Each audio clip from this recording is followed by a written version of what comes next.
কি সুন্দৰ তেনেকৈ আৰু দুয়োটাকে কোনেও ভাই ভনী বুলি নক'ব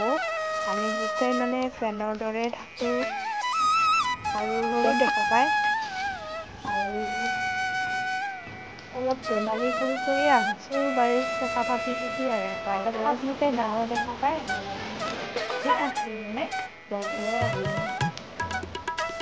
সেইটোৱে আৰু যদি ধুনীয়াকৈ ভাল লাগিছিল তেনেহ'লে